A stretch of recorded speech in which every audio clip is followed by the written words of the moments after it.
नमस्कार दोस्तों। हमारे देश में यूपीएससी सिविल सेवा परीक्षा बड़ी ही प्रेस्टिजियस परीक्षा है। अधिकांश अभिभावकों और छात्र छात्राओं की अपेक्षा और मनोकामना होती है कि इस परीक्षा में सफलता हासिल करके एक बहुत ही सुनहरा भविष्य अपना आरंभ किया जाए।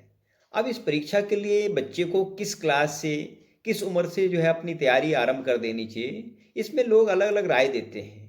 लेकिन सबसे पहले ये देख लें कि बच्चे ने अपना इरादा कब बना दिया। ऐसा तो नहीं है कि पेरेंट्स उस पे ज़बरदस्ती थोप रहे हैं, बच्चे की मनोकामना कुछ और है, बच्चा किसी दूसरे करियर को लेना चाहता है, पेरेंट्स अपनी अपेक्षाओं को पूरा करने के लिए बच्चे के ऊपर ये उद्देश्य निर्धारित कर रहे हैं कि आपको सिविल सेवा की तैयारी करनी है। सबसे पहले तो ये देख लें कि बच्चे ने अपना दृढ़ निश्चय कब किया है, तो ये उनको तय करने दें। हालाँकि जहाँ तक उम्र की बंदिश है, तो इसमें बहुत सारे बच्चे इंटरमीडिएट के बाद ही जब ग्रेजुएशन कर रहे होते हैं, तो उसी दौरान से अपनी तैयारी आरंभ कर लेते हैं।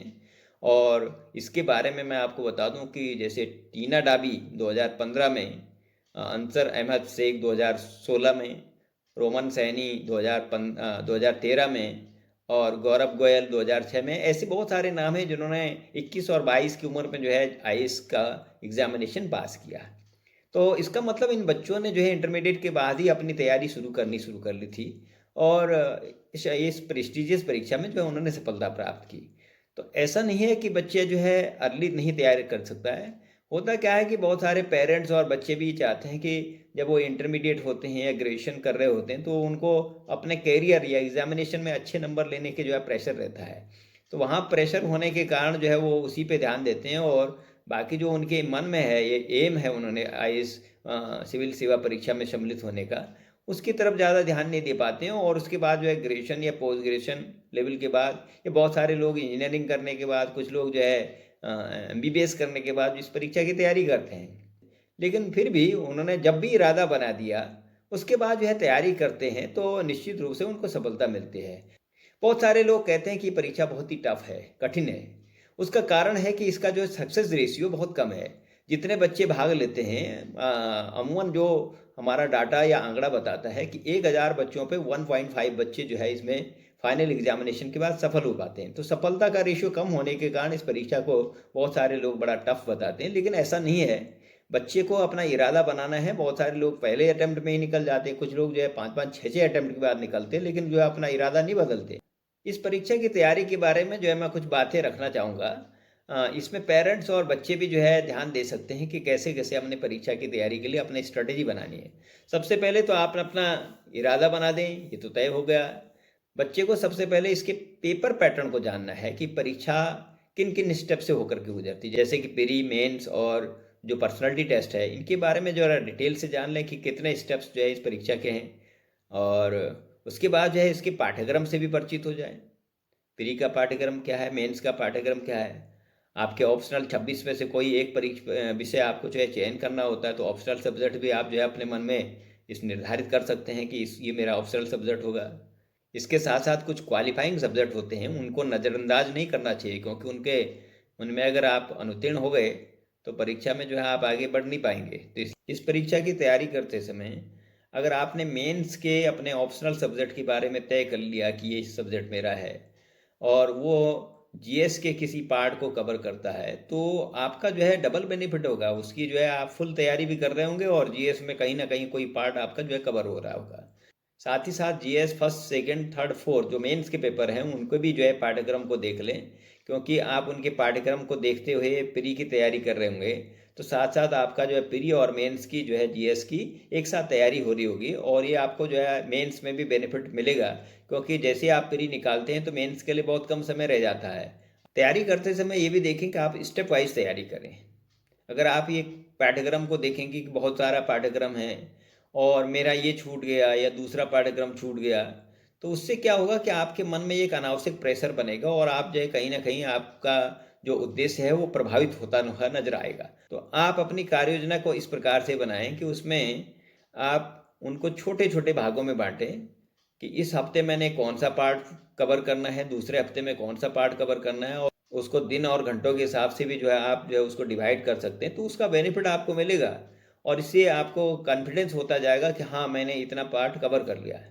कोशिश करें कि जो आप पढ़ रहे हैं उसको लिखने की भी कोशिश करें। लेकिन लिखने से जो है काफ़ी मेमोरी पे बहुत वो स्थायी रूप से आपके मन में बना रहता है, क्योंकि अगर आप पढ़ते-पढ़ते जाएँगे, 3-4 बार पढ़ेंगे और एक बार लिख लेंगे तो बराबर होता है। लिखने से आपको जो है एक तो राइटिंग की हैबिट बनेगी और मेंस में लिखने की जो है आपकी आदत बनी रहेगी। उसमें राइटिंग भी अच्छी रहेगी और आपको जो है बहुत सारी चीज़ों का जैसे स्पेलिंग है, आपने नॉर्मली पढ़ लिया और उसका स्पेलिंग जो है मेंस में आपने गड़बड़ कर दिया तो वो आपको दिक्कत आएगी। तो आप लिखने का भी जो है प्रैक्टिस ज़रूर करें। करंट अफेयर्स के लिए आप न्यूज़पेपर वगैरह इन सब चीज़ों को लगातार पढ़ते रहें, क्योंकि या गवर्नमेंट ऑफ इंडिया की वेबसाइट हो गई, पीआईबी या पीआरआई या राज्यसभा के टीवी या नेशनल टीवी, इनको ज़रूर देखते रहें। इनसे आपको जो है लगातार मिलती रहेगी। कुछ जर्नल्स हैं जैसे गवर्नमेंट ऑफ इंडिया के जर्नल्स भी हो गए या योजना कुरुक्षेत्र आदि, इन जर्नल्स को भी लगातार आप कंसल्ट करते रहेंगे तो आपको बहुत सारी चीज़ों की जानकारी मिलती रहेगी।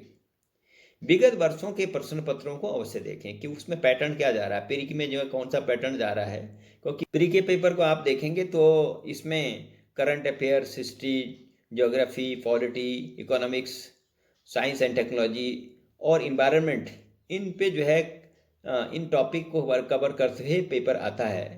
तो करंट अफेयर्स का अगर हम 10-11 साल का जो है पेपर देखते हैं तो विगत 3-4 साल में करंट अफेयर से काफ़ी ज़्यादा क्वेश्चन आ रहे हैं। 27% तक के क्वेश्चन जो है करंट अफेयर से आ रहे हैं। हालांकि 2012 और 13 में करंट अफेयर्स को काफ़ी कम कवर किया गया था। हिस्ट्री सब्जेक्ट को भी काफ़ी अच्छा कवरेज मिला है, राउंड अबाउट 14 से 22% तक के क्वेश्चन जो है हिस्ट्री कवर कर रही है।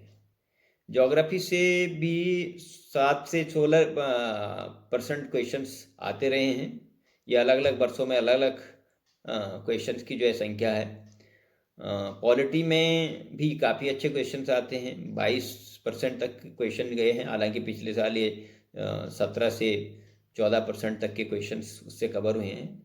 इकोनॉमिक्स से भी जो है 10-12% क्वेश्चंस आते हैं। हालांकि एक वर्ष जो है 18% क्वेश्चन इकोनॉमिक्स से भी कवर हुए हैं। साइंस एंड टेक्नोलॉजी से 8-10% के क्वेश्चन आते हैं, यद्यपि कुछ सालों में जो है 14 से 16% भी क्वेश्चन इससे कवर हुए हैं। इन्वायरमेंट से जो है 10-11% लगभग हर साल आते रहे हैं, यद्यपि एक वर्ष जो है ये 18% क्वेश्चन इससे कवर हुए हैं। तो इस पैटर्न को आप देख लेंगे तो आपको जो है एक मन में जो है एक बना रहेगा कि मैं किस किस सब्जेक्ट से जो है कैसे कैसे तैयारी करनी है। ये आपकी स्ट्रेटेजी का हिस्सा होना चाहिए। पढ़ते समय केवल याद करने से ही काम नहीं चलेगा, क्योंकि परीक्षा में आपकी एनालिटिकल आपकी जो है क्षमता और आपकी रीजनिंग वाली क्षमता को भी परखा जाता है और ख़ास करके पर्सनालिटी टेस्ट में ये सब चीज़ें देखा जाता है, तो आपको उस तरफ भी ध्यान देना होगा।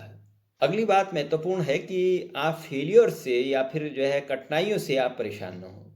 तो मैं ये सजेस्ट करूँगा कि परीक्षा की तैयारी के समय आप कुछ ऐसी सक्सेस स्टोरी का अपने मन में ज़रूर बिठाएं, जिनमें जैसे कि कुछ बच्चे ऐसे होते हैं कि जो 5-5, 6-6 अटेम्प्ट के बाद जो है अपना सफलता हासिल करते हैं और अपना पक्का इरादा के बाद जो है कुछ ना कुछ करके निकलते हैं। हालांकि उनको कठिनाइयों का सामना बहुत करना पड़ता है, लेकिन कठिनाइयों से अगर आप घबरा गए तो निश्चित रूप से आपका इरादा जो है डिगमगा जाएगा।